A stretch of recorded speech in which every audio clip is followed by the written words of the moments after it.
2 वर्षांपूर्वी पुण्याच्या कल्याणी नगरमध्ये पोरचे ॲक्सिडेंट प्रकरणामध्ये 2 निष्पाप व्यक्तींचा बळी गेला होता.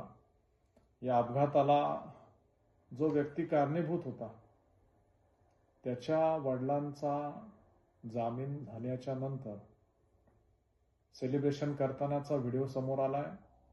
एखाद्या आरोपीला जामीन मिळणं हा कायद्याचा भाग असू शकतो, परंतु जामीन भेटल्यावरती गळ्यात नोटांचा हार घालणं आणि घाणेरड्या पद्धतीनं नाच गाणं करीत सेलिब्रेशन करणं हे अत्यंत चुकीचं आहे. समाजातून याविषयी रोष तयार झालाय. ज्या 2 व्यक्तींचा बळी गेलाय त्या कुटुंबाच्या भावना देखील अशा प्रकारात दुखावल्या जातात. एकूणच समाजातील लोकांनाच हे रुचलेलं नाहीये आणि अशा प्रकारचं सेलिब्रेशन जर कोणी करत असेल तर तो आपल्या संस्कृतीला न पटणारा भाग आहे. पुण्याची संस्कृती एक वेगळी संस्कृती आहे, सुसंस्कृत संस्कृती आहे. इथे अशा प्रकारचं कृत्य करणं हे निषेधार्ह आहे, लाजिरवाणं आहे.